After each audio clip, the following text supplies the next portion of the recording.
Hello guys, Noah Jymison here. I just came second place at Remote Duel Extravaganza playing Drytron. Reason that I play this deck is because it's very fun, it's very consistent, and reminds me a lot of when I played Necros several years ago. In terms of the consistency level, I think Necros was still a bit more consistent, but this is a pretty close second. And I also played Stick Chair Herald of Perfection for a little bit when it was decent. Um, and just, this deck is just really, really good. Um, so that's why I played it. As far as my matchups go, I played against four Rogue decks, two Drytron, a Virtual World, and an Invoke Dragoon Eldritch. My only loss was in the final round to Invoke Dragoon Eldritch. He just opened the nuts games 1 and 2. My other matchups were Invoke Dogma Dolls, Tri Brigade Lyrilusk, Altergeist, and Striker Eldritch. And this deck just really performed well for me all day. I'm very happy with the results. I would have liked to get first place, but it is what it is. So, as far as any shoutouts I want to give, we'll start with those. So, shoutouts to Midwest Gaming for having my profile on their YouTube channel.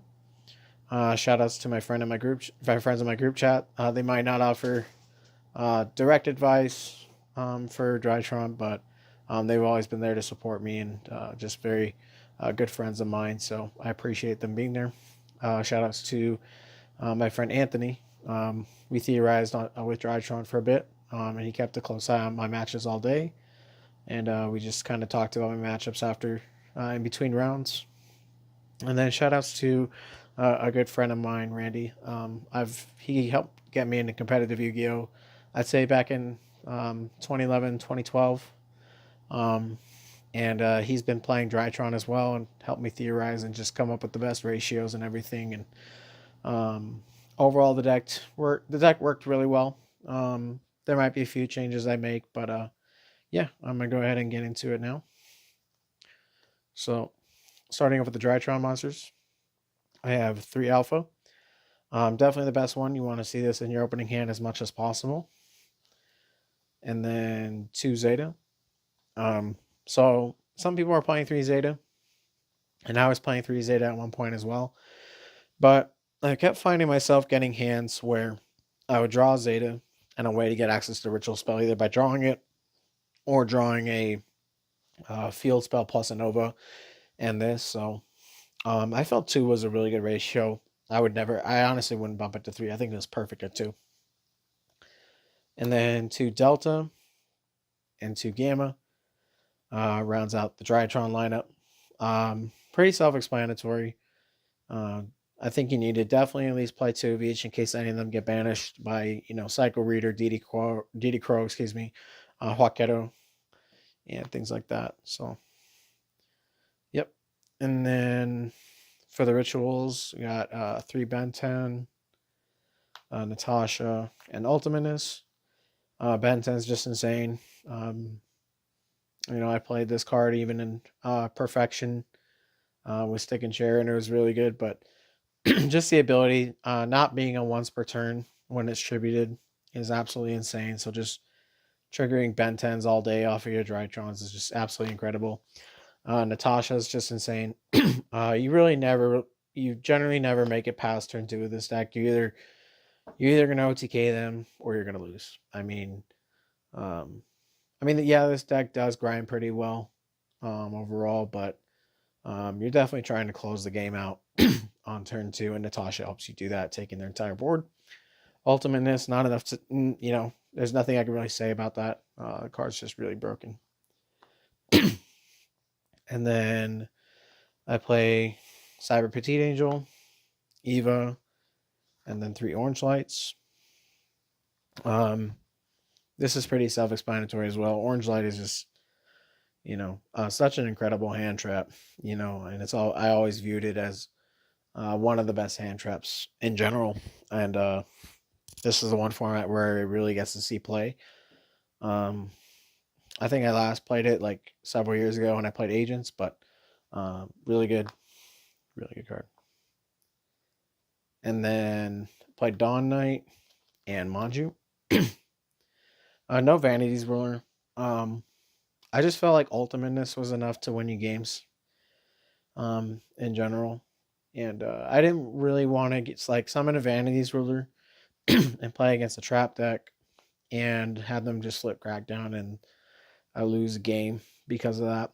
So I just wanted to focus on ultimateness. Plus, my turn 0 board would optimally be like IP Masquerena plus a Drytron and an ultimateness. And then if you droplet me,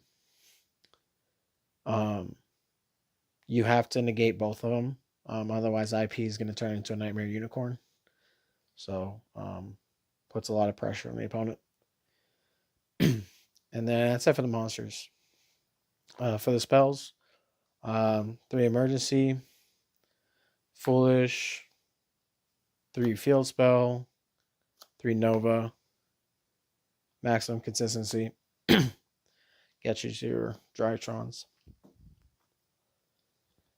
And then 1 Ritual Spell. Yeah, you don't need to play any more than 1. So 1's good. And then 3 Prep. Your Ben 10 Searcher. So. And then 5, I guess, Flaxspots, as we can call it. 1 Call by and 1 Instant Fusion to answer the Drolls. Because, people are starting to main deck the Drolls. So these cards are good. I didn't see these cards as much as I would have liked today, but they did their jobs. So yeah. And then the last card I'm playing is 3 Forbidden Droplet. So I felt that this had more impact than any, like, let's say if I wanted to run Ash instead. Droplet's really good in the mirror match when you're going second. Yes, it's bad against Virtual World, but it's also good against some other problem cards that you might face, such as Dragoon, Winda. So just a really good card. It really performed well for me all day. And then extra deck is Link Kriegel and Anima for the Link 1s. Turn themselves into Union Carrier.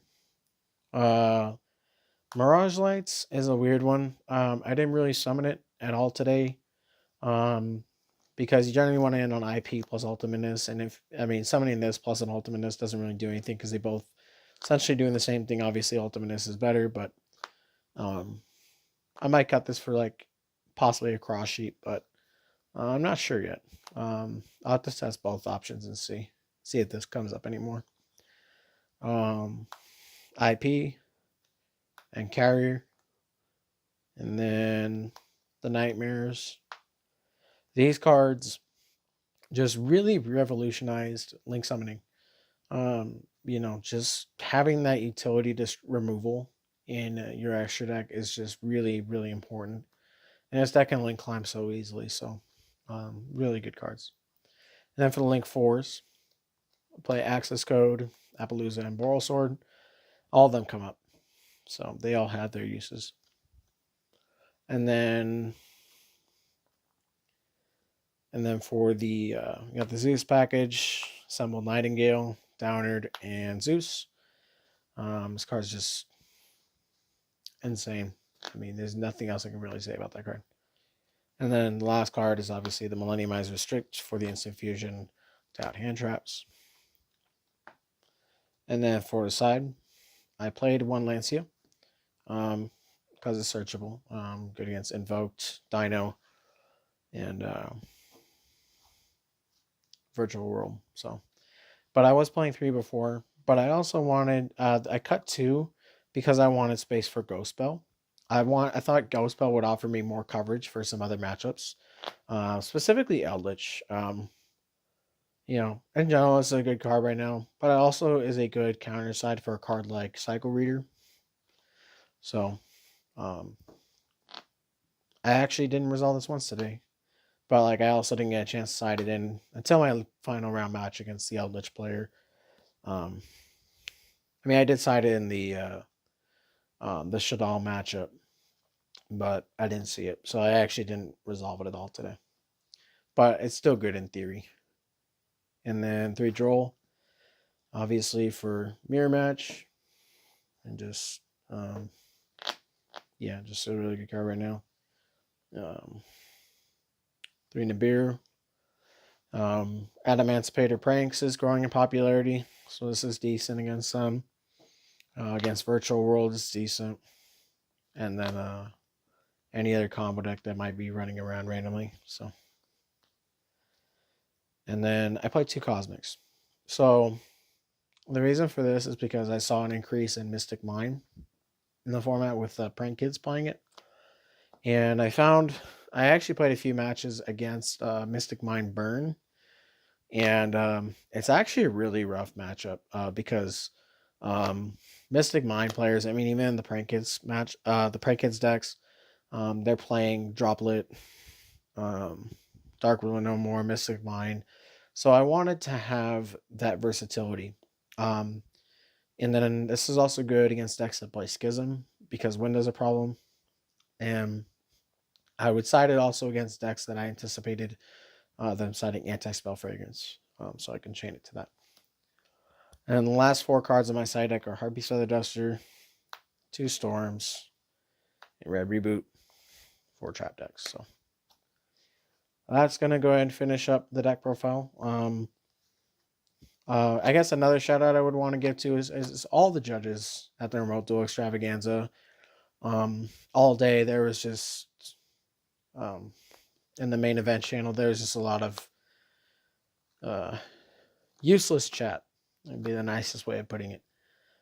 Causing distractions and not allowing judges to enter the results efficiently, but they did the very best they could. And so the Remote Duel events keep getting smoother and smoother as we go along. Definitely better than last month. So they are very fun events, and I recommend anyone participate in them. Yeah, so that's everything.